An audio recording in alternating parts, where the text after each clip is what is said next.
আজকে যে বিষয়গুলো আমরা জানব, মা বাবার কাছেও সন্তানদের কিছু হক আছে। মা বাবার থেকে অধিকার, মা বাবার থেকে পাবে এমন কিছু অধিকার ইসলাম শিক্ষা দিয়েছে। একটি সন্তান জন্ম দেওয়ার পর থেকে নিয়ে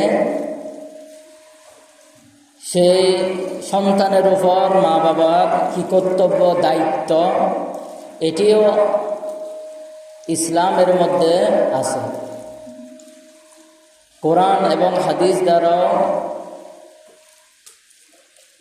এবং হাদিসের মাধ্যম দিয়ে আল্লাহ তাআলা বান্দাদেরকে জানিয়ে দেন। একটি সন্তান দুনিয়াতে ভূমিষ্ঠ হওয়ার সাথে সাথে তার অধিকার, 1 নম্বর অধিকার হলো, যে অধিকারের কথা সুনানে আবু দাউদ হাদিসের মধ্যে আসছেন, আন আব্দুল্লাহ ইবনে আবি রাফি রাদিয়াল্লাহু তাআলা আনহু তার পিতা থেকে বর্ণনা করেন, তিনি রাসূল সাল্লাল্লাহু আলাইহি ওয়াসাল্লাম থেকে শুনলেন, রাআইতু রাসূলুল্লাহ সাল্লাল্লাহু আলাইহি ওয়াসাল্লাম, তিনি বলেন, আমি ফাতেমা রাদিয়াল্লাহু তাআলা আনহা যখন আযযানা ফি উযুনিল হাসান ইবনে আলী হিনা ওয়ালাদাতহু ফাতামাতু বিসসালাত, যখন ফাতেমা রাদিয়াল্লাহু তাআলা আনহুর সন্তান জন্ম লাভ করলেন, তার নাম হলো হযরত হাসান রাদিয়াল্লাহু তাআলা। যখন তিনি জন্ম লাভ করলেন তখন রাসূল সাল্লাল্লাহু আলাইহি ওয়াসাল্লাম তিনি সরাসরি গিয়ে হযরত হাসান রাদিয়াল্লাহু তাআলা আনহুর কানের মধ্যে সালাতের মতো করে আজান দিয়েছে। অর্থাৎ সালাতের জন্য যে আজান দেয়, এই আজান হযরত হাসান রাদিয়াল্লাহু তাআলা আনহুর কানের মধ্যে নবী পাক সাল্লাল্লাহু আলাইহি ওয়াসাল্লাম দিলেন। তাহলে এখান থেকে আমাদের শিক্ষা হলো, নবী সাল্লাল্লাহু আলাইহি ওয়াসাল্লাম আমাদেরকে এই হাদিস দ্বারা শিক্ষা দিতেছেন যে কোন নবজাতক শিশু জন্ম নেওয়ার পরে, ভূমিষ্ঠ হওয়ার পরে তাকে তার কানের মধ্যে সর্বপ্রথম যেটি শব্দ শোনা দরকার, এটি হলো আজান। আমাদের মধ্যে অনেকেই মেডিকেল মধ্যে বাচ্চা প্রসব হয়, এরপরে বাড়িতে আনলে 2-3 দিন পরে আজান দেয়। আজান দেওয়ার জন্য এই ইমাম সাহেব খুঁজে, মুয়াজ্জিন সাহেব খুঁজে না, আজান দেওয়ার জন্য নির্দিষ্ট কোনো ইমাম মুয়াজ্জিন তারা শুদ্ধভাবে দিতে পারে, সেজন্য তাদেরকে ডাকে। এটি খারাপের বিষয় নয়, কিন্তু নিজের সন্তানের আজান নিজে দিতে পারলে এটি উত্তম। আপনার সন্তান ভূমিষ্ঠ হয়ে আছে, আপনার বাড়িতে যদি বাবা আজান জানে, একজন মুসলমান হিসেবে তো সবারই তো আজান জানা জরুরি। সেই সাথে সাথে আজান নিজের ছেলের সন্তানের কানের মধ্যে, বাচ্চার কানের মধ্যে আজান শুনিয়ে দেওয়া, এটি মা বাবার কাছ থেকে সন্তানের অধিকার 1 নম্বরে। এই যে মুসলমানের ঘরে জন্ম নিয়েছে, মুসলমান ইসলাম ধর্ম যে জন্ম নিয়েছে, সেই শিশুটি সেদিনই বুঝতে পারে যখন তার কানের মধ্যে আজানের আওয়াজ শুনে, আশহাদু আন্না মুহাম্মাদুর রাসূলুল্লাহ যখন বলে, তখন সন্তান বুঝতে পারে যে আমি উম্মতে মুহাম্মাদের উপর জন্ম লাভ করেছি।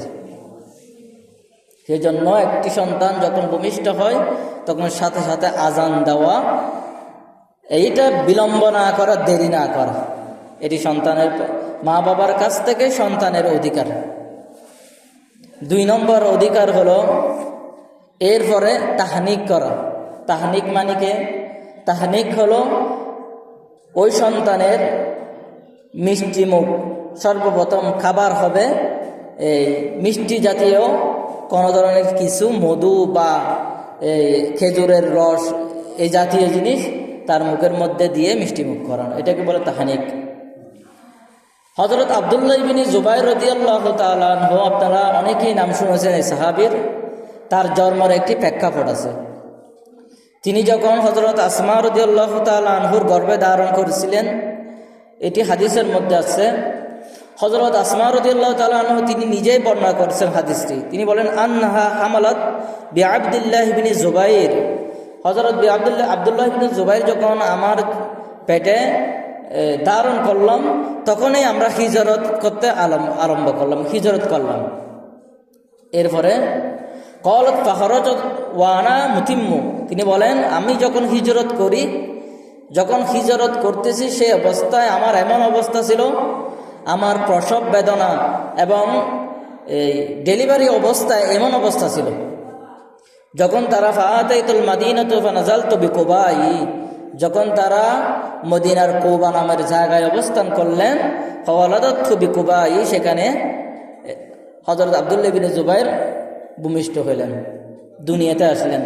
তখন তারা কি করলেন, সাথে সাথে সুম্মা আতাইতু বিহিন নবী সাল্লাল্লাহু আলাইহি ওয়াসাল্লাম ফাওয়াদাতুহু ফি হাজরিহি, তখন তারা নবী সাল্লাল্লাহু আলাইহি ওয়াসাল্লামের কাছে নিয়ে গেলেন সেই সন্তানটাকে। তখন তিনি কি করলেন, সুম্মা দাআ বিতামরাতিন, খেজুর নিয়ে চাবালেন। রাসূল সাল্লাল্লাহু আলাইহি ওয়াসাল্লাম নিজে এই খেজুর চাবিয়ে, এরপরে ফামা দাগাহা সুম্মা তাফালা ফিহি, তার সিবে মুখ থেকে কিছু তুতু নিয়ে হযরত আব্দুল্লাহ ইবনে জুবাইর রাদিয়াল্লাহু তাআলা মুখের মধ্যে লাগিয়ে দিলেন। সুবহানাল্লাহ। আব্দুল্লাহ ইবনে জুবাইর রাদিয়াল্লাহু তাআলা আনহু, তিনি এত বড় সৌভাগ্যবান ব্যক্তি, দুনিয়াতে আসার পরে সর্বপ্রথম যিনি তাহানিক করলেন নবী সাল্লাল্লাহু আলাইহি ওয়াসাল্লাম তুতু মুবারক দিয়ে। ফাকানা আউওয়ালা শাইইন দাখালা জাওফাহু রিক রাসূলুল্লাহ সাল্লাল্লাহু আলাইহি ওয়াসাল্লাম, তখন রাসূল সাল্লাল্লাহু আলাইহি ওয়াসাল্লাম তুতু মুবারক সর্বপ্রথম আব্দুল্লাহ ইবনে জুবাইরের পেটের মধ্যে গেল। সুম্মা হান্নাকাহু বিতামরাতিন, নবী সাল্লাল্লাহু আলাইহি ওয়াসাল্লাম ওই খেজুর চিবিয়ে তারপর কিছু অংশ হযরত আব্দুল্লাহ ইবনে জুবাইর রাদিয়াল্লাহু তাআলা আনহুকে দিয়ে তাহনিক করালেন, মুখের মধ্যে দিলেন। সুম্মা দাআ লাহু ওয়া বারাকা আলাইহি, এরপর তার জন্য দোয়া করলেন, নবী বরকতের জন্য দোয়া করলেন।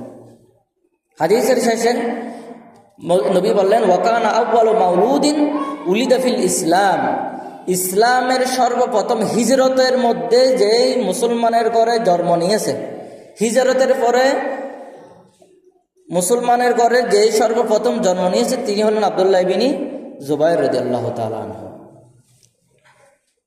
তাই খালিদ ইবনে মাখলাস রাদিয়াল্লাহু তাআলা আনহু এই হাদিসের riwayate বলেন, জাকারিয়া ইবনে ইয়াহিয়া রাহিমাহুল্লাহু অনুসরণ করেছেন। এতে রয়েছেন যে আসমা রাদিয়াল্লাহু তাআলা আনহা গর্ভবতী অবস্থায় হিজরত করেছে, রাসূল সাল্লাল্লাহু আলাইহি ওয়াসাল্লাম নিকট আসেন। তাহলে আমরা রাসূল সাল্লাল্লাহু আলাইহি ওয়াসাল্লাম আরেক হাদিসের মধ্যে বলেন তাহনিকের ব্যাপারে, আন আবি মুসা রাদিয়াল্লাহু তাআলা আনহু থেকে, উলিদা ফি গুলামুন ফাআতাইতু বিহিন নবী সাল্লাল্লাহু আলাইহি ওয়াসাল্লাম, আমার কাছে একটি পুত্র সন্তান জন্মে আমি তাকে নবী সাল্লাল্লাহু আলাইহি ওয়াসাল্লামের কাছে নিয়ে গেলাম। ফাসাম্মাহু ইব্রাহিম, তার নাম রাখলাম আমি ইব্রাহিম। ফাহান্নাকাহু বিতামরাতিন ওয়া দাআ লাহু বিল বারাকাতি ওয়া দাফা ইলাইহি, তারপর খেজুর চিবিয়ে তার মুখে দিলাম এবং তার জন্য বরকতের জন্য আমি দোয়া করলাম। তাহলে সন্তানের 2 নম্বর অধিকার যেটা আমরা জানতে পারলাম, সন্তানকে কি করা, তাহনিক করা। তাহনিক এটা কি দিয়ে, মধু দিয়ে পারলে, সবচেয়ে খেজুরের রস দিয়ে খেজুর চিবিয়ে খাওয়াতে পারলে এটি সবচেয়ে শেফা। কারণ হাদিসের মধ্যে আসছে খেজুর এবং মধু, কালো জিরে, এই সমস্ত এগুলোর কথা হাদিসের মধ্যে বেশি আসছে। এগুলো রোগের জন্য বেশি শেফা। সুস্থ মানুষের যদি বেশি বেশি যদি মধু, খেজুর এবং কালো জিরে এগুলো খেতে পারলে শরীরের জন্য অনেক উপকার। তার 2 নম্বর অধিকার গেল। 3 নম্বর অধিকার হলো নবজাতক বাবার জন্য দোয়া করা। হযরত আয়েশা রাদিয়াল্লাহু তাআলা আনহা তিনি বলেন, قالت كان رسول الله صلى الله عليه وسلم يؤتى بالصيبان فيدعو لهم بالبركة زاد يوسف ويحنكه ولدته يذكر بالبركة।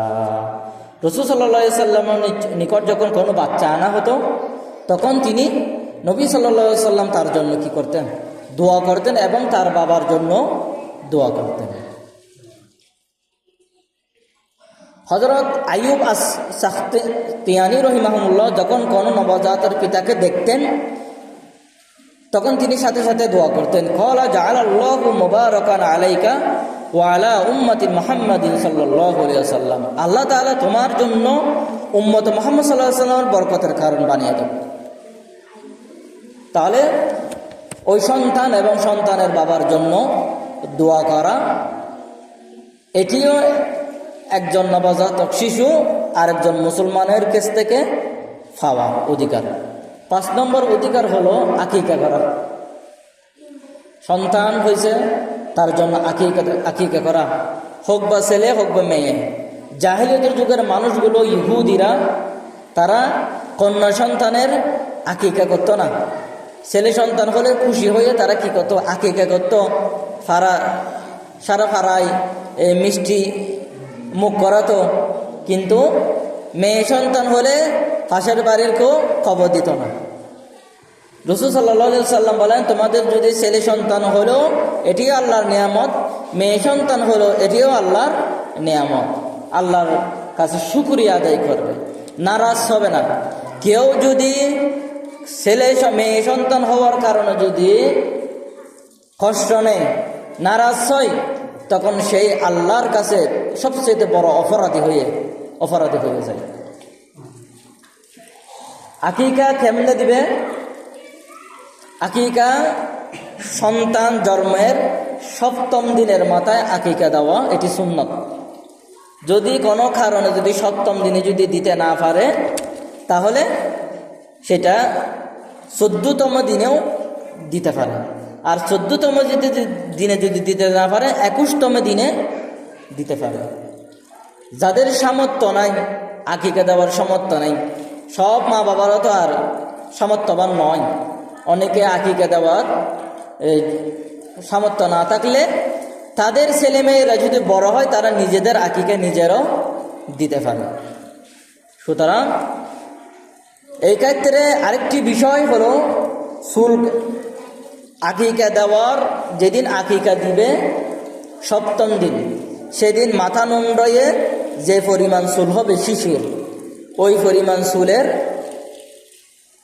তুলনায় কিছু রূপা সদকা দেওয়া, এটি সুন্নাহ। যেমন হাদিসের মধ্যে আছে, তিরমিজি হাদিসের 1519 নম্বর হাদিসের মধ্যে আনা আলী বিন আবি তালিব রাদিয়াল্লাহু তাআলা হতে বর্ণনা করেন, قال رسول الله صلى الله عليه وسلم عن الحسن بشاة, তিনি বলেন একটি বকরি দ্বারা রাসূল সাল্লাল্লাহু আলাইহি ওয়াসাল্লাম হাসান রাদিয়াল্লাহু তাআলা আনহুর আকিকা করলেন। وقال يا فاطمة اخلقي رأسه, এবং বললেন, হে ফাতেমা তার মাথা নেড়া করো। হোসেন রাদিয়াল্লাহু তাআলা আনহুর মাথাকে নেড়া করতে বললেন। নেড়া করে ওয়াতাসাদ্দাকি বিজিনাতি শা'রি ফিদ্দাতিন, তারপর ওই ওজনের রূপা দান করো। ক্বালা ফাওয়াজাতহু ফাকানা ওয়াজনুহু দিরহামান আও বা'দা দিরহামান। আলী রাদিয়াল্লাহু তাআলা আনহু বললেন, যদি তদনুযায়ী আমি যদি চুলের ওজন করলাম এবং তার ওজন 1 দিরহাম বা তার কাছাকাছি হয়, অর্থাৎ যদি আপনি রূপা দিতে না পারেন বা স্বর্ণ দিতে না পারেন, তাহলে ওই চুলের পরিমাণ যতটুকু কি হবে, টাকা হবে, অত পরিমাণ টাকা হলো কি করে দেওয়া, সদকা করে দেওয়া। এটা কখন? আকিকার জন্মের 7ম দিন পরে যে কি করে আকিকা করা। আকিকা যদি দিতে না পারলেও যদি মাথা মুন্ডন করে যে চুল পরিমাণ হয়, যে পরিমাণ চুল হয়, ওই চুল পরিমাণ কি দেওয়া, সদকা দেওয়া, এটি সুন্নাহ। আকিকা কেমন পশু দিতে পারবেন? ছেলে হোক, নর হোক, নারী হোক, যে কোনো পশু আকিকা দেওয়া যায়। তাহলে 5 নম্বর যে আমরা এখন জানলাম, 4 নম্বর অধিকার সন্তানের। 5 নম্বর অধিকার হলো সন্তানের জন্য একটি সুন্দর নাম রাখা। এখন আমাদের দেশে অনেকেই যে নামগুলো রাখে, 5 বার শিখিয়ে দিলেও নামটা মুখস্থ করতে কষ্ট হয়ে যায়। এমন তেরাবাঁকা নাম, যে নামগুলো এতই কঠিন, নামটাকে এত কঠিন করে তারা মনে করে যে আমরা আধুনিক যুগে বসবাস করতেছি, আধুনিক নাম দেবে। কিন্তু নবী সাল্লাল্লাহু আলাইহি সাল্লাম বলেন, ক্বালা ইয়া রাসূলুল্লাহ ক্বাদ আলিমনা হাক্কুল ওয়ালিদি ফামা হাক্কুল ওয়ালিদি ক্বালা আন ইউহসিনু ইসমহু। যখন তোমাদের পিতামাতাদের অধিকার হলো, সন্তানের অধিকার হলো, একটি সন্তানের মা বাবার কাছ থেকে অধিকার পায় যে যখন সে জন্ম লাভ করে তার জন্য একটি সুন্দর নাম রাখা। এমন নাম নয় যে নাম নিয়ে মানুষ ব্যঙ্গ করবে। ওয়াইহসিনা আদাবাহু, এবং তাকে তরবিয়ত শিক্ষা দেওয়া। আদব কায়দা শিক্ষা দেওয়া, এটি মা বাবার কাছ থেকে সন্তানের পাওয়া। সেজন্য সদরবদর নাম না রেখে ইসলামের শরীয়তের মধ্যে অনেক সুন্দর সুন্দর নাম আছে, সেগুলো যাতে আমরা দিই। এরপরে 6 নম্বর অধিকার হলো তাওহীদ শিক্ষা দেওয়া। জলিল কদর সাহাবী হযরত আব্দুল্লাহ বিন আব্বাস রাদিয়াল্লাহু তাআলা আনহু তিনি বলেন, হাদিসের মধ্যে তিরমিজি হাদিসের 2516 নম্বর হাদিস, রাসূল সাল্লাল্লাহু আলাইহি ওয়াসাল্লাম বলেন, তোমরা তোমাদের ছেলে সন্তানদেরকে দ্বীন শিক্ষা দাও, তাওহীদ শিক্ষা দাও, আল্লাহ যে এক এটি মা বাবা থেকে আগে কি দেওয়া, শিক্ষা দেওয়া। অনেক সন্তান পথভ্রষ্ট হয়ে যাওয়ার কারণ, গোমরা হয়ে যাওয়ার কারণ হলো মা বাবা। মা বাবার কাছ থেকে মা বাবাকে আল্লাহ তাআলা হাসরের ময়দানে কাঠগড়ায় দাঁড় করাবে যদি সে তার সন্তানকে কি না দেয়, তাওহীদ শিক্ষা না দেয়। নবী পাক সাল্লাল্লাহু আলাইহি ওয়াসাল্লাম বলেন, তোমরা তোমাদের সন্তানদেরকে ইসলামের জ্ঞান শিক্ষা দাও, চরিত্র শিক্ষা দাও, এগুলো মা বাবার দায়িত্ব সর্বপ্রথম। এই শিক্ষা যদি আপনি তাওহীদ শিক্ষা যদি না দেন, তাহলে আপনার সন্তান গোমরা হয়ে যাবে, অনেক খোদার অধিকারী মানতে শুরু করবে। প্রতিটা শিশু ইসলামের শরীয়তের উপর জন্ম লাভ করে, কিন্তু তাদের মা বাবার কারণে অনেকেই খ্রিস্টানের ঘরে খ্রিস্টান হয়ে যায়, হিন্দুর ঘরে হিন্দু হয়ে যায়, মুসলমানের ঘরে জন্ম নিয়ে অনেকে পথভ্রষ্ট হয়ে যায় মা বাবা ইসলামের শিক্ষা না দেওয়ার কারণে, দ্বীনের শিক্ষা না দেওয়ার কারণে। সেজন্য সন্তানদেরকে তাওহীদের শিক্ষা দেওয়া, ইসলামের শিক্ষা দেওয়া, এটি মা বাবার কর্তব্য, দায়িত্ব। আপনি আপনার সন্তানকে যত বড় ব্যারিস্টার বানান, উকিল বানান, ডাক্তার বানান, ইঞ্জিনিয়ার বানান, যাই বানান না কেন, আপনি যদি আপনার সন্তানকে যদি দ্বীন ইসলামের শিক্ষা যদি আপনি যদি দিতে না পারেন, তাহলে কিন্তু আপনি কি হয়ে যাবেন, ধরা খেয়ে যাবেন। তরবিয়ত শিক্ষা, তরবিয়ত শিক্ষা হলো রাসূল সাল্লাল্লাহু আলাইহি সাল্লাম বলেন, 1 নম্বর হলো নামাজ, নামাজ শিক্ষা দেওয়া। সন্তান যখন ওহুয়া বানাউ সাবঈ সিনিনা, যখন সন্তান 7 বছর বয়স হবে, তাকে কি দেওয়া, নামাজ শিক্ষা দেওয়া, নামাজের প্রতি তাকে প্রশিক্ষণ দেওয়া, নামাজ কেন পড়তে হয়, কেন আমরা পড়ি, তার গুরুত্ব বোঝা, এটি মা বাবার দায়িত্ব সন্তানদের প্রতি। 7 নম্বর অধিকার হলো তাকে কোরআন শিক্ষা দেওয়া।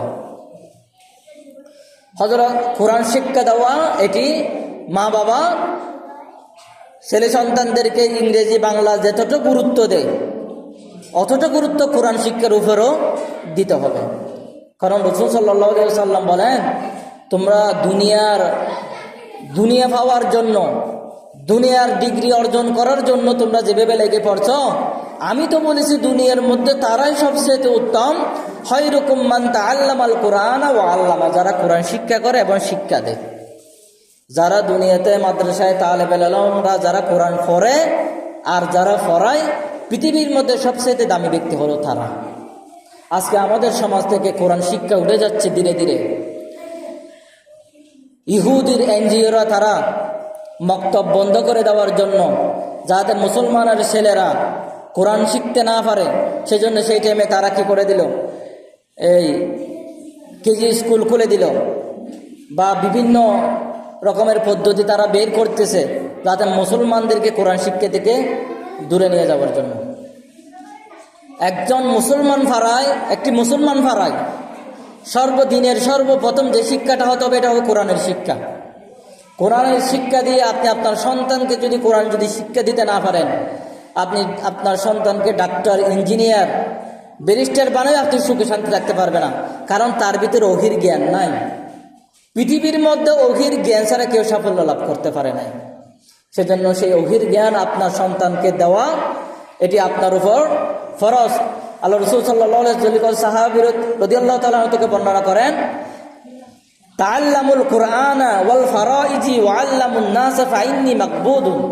নবী সাল্লাল্লাহু আলাইহি ওয়াসাল্লাম বলেন, তোমরা তোমাদের সন্তানকে এভাবে কোরআন শিক্ষা দাও যেভাবে তোমরা ফারায়েজ করো, মিরাজ বন্টন করো।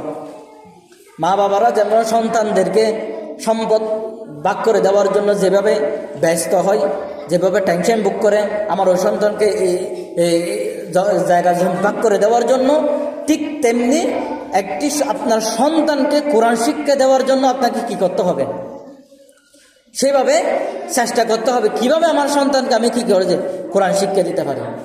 আজকে সেজন্য আমি এলাকার সমস্ত মানুষদেরকে আমি অনুরোধ করব, মেঘের আওয়াজ যতটুকু যাচ্ছে আমার পর্দার মা বোনদের সবাইকে আমি অনুরোধ করব, আপনার সন্তানকে আপনি প্রথম দিনের শুরুতে আপনি কোরআন শিক্ষা দেন, কোরআন তেলাওয়াত করান। এখন মসজিদের আলহামদুলিল্লাহ অনেক জায়গায় এখন ফুরকানি উঠে যাচ্ছে, আপনাদের এই এলাকায়ও, কিন্তু আলহামদুলিল্লাহ আপনাদের এখানে ফুরকানিয়া মাদ্রাসা এখনো পর্যন্ত চালু আছে। ফুরকানিয়া মাদ্রাসা যেদিন থেকে উঠে যাওয়া শুরু করবে সেদিন থেকে কোরআন উঠে যাওয়া শুরু করবে। আর কোরআন উঠে যাওয়া শুরু হয়ে গেলে মানুষ পথভ্রষ্ট গুমরা হতে শুরু করবে। পথভ্রষ্ট গুমরা যখন শুরু হবে আল্লাহর গজব নাজিল হতে থাকবে। যে এলাকার মধ্যে, যে বাড়ির মধ্যে কোরআন তেলাওয়াত চলবে না, এই এলাকার মধ্যে, এই বাড়ির মধ্যে আল্লাহর রহমত বর্ষিত হবে না। তাই আমি এলাকার সমস্ত মা বোন এবং অভিভাবকদের অনুরোধ করব, আপনারা এই সেশন শুরু হতে যাচ্ছে জানুয়ারি মাস, অনেকেই ফেভারিট রাখেন যে 7টা 7:30টার দিকে কি রাখে, ফেভারিট রাখে, এটা যেন না রাখে। এখন আপনার ফেভারিটটা ঠিক করবেন, এই টাইমে ফুরকানিয়ার টাইম যখন পার হয়ে যায় তখনই কি করেন, ফেভারিটটা রাখেন। এখন ফেভারিট রাখে যে কখন 7টা 7:30টার দিকে যখন ফেভারিট শুরু করে তখন তারা আর ফুরকানিয়াতে আসার সময় পায় না। অনেক সময় সারা বছর দিকে যদি 7টা থেকে 1 ঘন্টা হোক, 1 ঘন্টা পড়লেও এটি যদি মন দিয়ে পড়ে তাহলে অনেক পড়া হয়। 7:30 থেকে শুরু করলে যদি 8:30 বাজে ছুটি দিই তো 8:30টার পর থেকে আপনারা এই ফেভারিট পড়তে পারে, বা গরম কারা আসলে 6টা থেকে শুরু করা যায়। তাহলে ফুরকানিয়ার টাইমটা ফিক্স রেখে এরপর আপনি ফেভারিট দেন, এটি যাচাই বাছাই করে দেখেন। আসেন, আপনারা আসেন মাদ্রাসায়, এসে যাচাই বাছাই করেন কতক্ষণে দিলে কি, কত টাইম কতক্ষণে দিলে যে কি এই ফুরকানিয়ার ফরাই হবে, এটা টাইমটা ফিক্স আপনারাই করেন। যখন আমাদের টাইমের দ্বারা আপনারা তো ফেভারিট দিয়ে ফেলতেছেন, সেজন্য আপনারা একটি টাইম ফিক্স করেন। আমি এলাকাবাসী মা বোনদেরকে আমি অনুরোধ করব, আপনারা অভিভাবক যারা তাদের অনুরোধ করব, ফুরকানিয়ার ছেলে ফুরকানিয়াতে যাতে এসে কোরআন শিক্ষাটা যাতে করে, হাতে পায়ে ধরে পড়ি। এই কোরআন শিক্ষা যদি উঠে যায় সমাজের মধ্য থেকে, অনেক জায়গায় ফুরকানিয়া বন্ধ হয়ে যাচ্ছে, তারা সবাই তো আর ফেভারিট পড়াতে পারতেছে না, সবাই তো আর 500 টাকা খরচ করে 1000 টাকা খরচ করে ফেভারিট পড়াতে, অনেক গরিব মানুষ আছে। তো আপনাদেরকে একটু চিন্তা করতে হবে, আপনি যে আপনার সন্তানকে বাংলা ইংরেজি পড়ার জন্য যে 7টা বাজে স্কুলে ফেভারিটে পাঠিয়ে দিচ্ছেন, কোরআন শিক্ষাটা দিচ্ছেন না, আপনি কত বড় নিজের উপর ক্ষতি করতেছেন। সেজন্য আমি এলাকার সবাইকে অনুরোধ করব, ফেভারিট দেওয়ার আগে এখনও সময় আছে, জানুয়ারি থেকে ফেভারিট শুরু হবে, ফেব্রুয়ারি থেকে ফেভারিট শুরু হবে, ফেভারিটটা যাতে ফুরকানিয়ার টাইমে না দেয়। এখন 30 জন ছেলে আছে, 15 জন বলে যে হুজুর আমাদের ফেভারিট আছে, আমাকে ছুটি দিয়ে দাও, এবার বলে আধা ঘন্টা আগে ছুটি দেয়, ছুটি দেওয়ার আধা ঘন্টা আগে ছুটি নিয়ে চলে যায়। সেজন্য আপনাদের কাছে আমার বিশেষ অনুরোধ, ফুরকানিয়ার টাইমে যাতে ফেভারিট না দেবেন। তাহলে মা বাবার কাছ থেকে সন্তানের অধিকার, 7 নম্বর যে অধিকারের কথা বললাম, এটি হলো মা বাবা সন্তানদেরকে কোরআন শিক্ষা দেওয়া, এটা একটা মা বাবার কাছ থেকে অধিকার। যদি কোরআন শিক্ষা যদি আপনি যদি আপনার সন্তানকে যদি না দেন, কাল কিয়ামতের ময়দানে আপনার সন্তান কোরআন না শিখার কারণে, ওহির জ্ঞান না পাওয়ার কারণে পথভ্রষ্ট হয়ে যাবে, গুনাহগার হয়ে যাবে, জাহান্নামে চলে যাবে। সে জাহান্নামে যাওয়ার আগে আপনাকে পায়ের নিচে দিয়ে জাহান্নামে যাবে। আল্লাহ তাআলা যাতে আমাদের সন্তানদেরকে আমরা ওহির জ্ঞান শিক্ষা দিই, দ্বীনের শিক্ষা দিই, ইসলামের শিক্ষা দিতে পারি, সে তৌফিক দান করুক, আমিন। সেজন্য 7 নম্বর অধিকার হলো সন্তানদেরকে কি দেওয়া, দ্বীনের শিক্ষা দেওয়া। এরপরে মা বাবার 8 নম্বর অধিকার হলো বদদোয়া না করা, সন্তানদেরকে কি না করা, বদদোয়া না করা। কোনো সন্তান যদি আপনার সন্তানের কোনো আচরণে যদি আপনি কষ্ট পেয়ে থাকেন, বা আপনার সন্তানকে আপনি কি না করবেন, বদদোয়া না করতে রাসূল সাল্লাল্লাহু আলাইহি ওয়াসাল্লাম নিষেধ করেছেন। কারণ মা বাবা যদি বদদোয়া করে সে সন্তান কি হয়ে যায়, ধ্বংস হয়ে যায়। রাসূল সাল্লাল্লাহু আলাইহি ওয়াসাল্লাম জাবের রাদিয়াল্লাহু তাআলা হতে বর্ণনা করেন, লা তাদউ আলা আনফুসিকুম, তোমরা নিজেদের বদদোয়া করো না। নিজেদের বদদোয়া মানে অন্যকে গালি না দেওয়া, অন্যকে গালি দিলে সেটি নিজের উপর পড়ে। সেজন্য কি নিজেদের বদদোয়া করো না। ওয়ালা তাদউ আলা আওলাদিকুম, তোমাদের সন্তানদেরকে বদদোয়া করো না। তারা যদি ভুল করে থাকে, সন্তান হিসেবে ভুল করেই থাকবে, সেজন্য তার কাছে, আল্লাহর কাছে দোয়া করা, হে আল্লাহ আমার সন্তানকে সঠিক বুঝার তৌফিক দান করো। সেজন্য দোয়া করা, যাতে যদি বদদোয়া করেন তাহলে আপনার দোয়া সরাসরি লেগে যাবে, আপনার সন্তান ধ্বংস হয়ে যাবে। সেজন্য উদারতা দেখান। সেজন্য আল্লাহ রাসূল সাল্লাল্লাহু আলাইহি ওয়াসাল্লাম বলেন, মা বাপদেরকে অনুরোধ করতেছেন যে তোমরা নিজের সন্তানদেরকে কী করো না, বদদোয়া করো না। ওয়ালা তাদউ আলা আমওয়ালিকুম, তোমাদের সম্পদ, ধন সম্পদের উপর বদদোয়া না করা। নিজেরা অনেক সময় এই নিজেদের ধন সম্পদের উপর শেষ হয়ে যাক, আমার সন্তান, আমার এই ধন সম্পদ সবগুলো শেষ হয়ে যাক, এই সন্তানগুলো না পাক, এ ধরনের কেন কি বদদোয়া না করা। কারণ আপনি যেই মুহূর্তে বদদোয়া করবেন, পৃথিবীর মধ্যে রাসূল সাল্লাল্লাহু আলাইহি ওয়াসাল্লাম বলেন, লা তুওয়াফিকু মিনাল্লাহি তাবারাকা ওয়া তাআলা সাআতান নাইলেন ফিহা আতাউন ফায়াস্তাজিবু লাকুম। এমন একটি বিশেষ মুহূর্ত আছে, যেই বিশেষ মুহূর্তটা আল্লাহ তাআলা পৃথিবীর কাউকে জানিয়ে দেয় নাই। এই মুহূর্তের মধ্যে যদি আপনি দোয়া করেন, সেই দোয়াটা আল্লাহর কাছে কি হয়ে যায়, সরাসরি কবুল হয়ে যায়। সেজন্য বদদোয়া না করা, যে কোনো সময় কারোর জন্য বদদোয়া না করা। বদদোয়া করলে এটা যদি আপনার আল্লাহ তার একটি বিশেষ কি দিয়েছে, সময় দিয়েছে, এই সময়ের মধ্যে যদি পড়ে যায় তাহলে সেই বদদোয়াটা লেগে যাবে। সেজন্য আরও অনেক অধিকার আছে মা বাবার প্রতি সন্তানদের। আল্লাহ তাআলা যেন আমাদেরকে মা বাপ হিসেবে একজন সন্তানকে ইসলামের শিক্ষা দিয়ে, কোরআন শিক্ষা দিয়ে, দ্বীন শিক্ষা দিয়ে, চরিত্র শিক্ষা দিয়ে সেভাবে গড়ে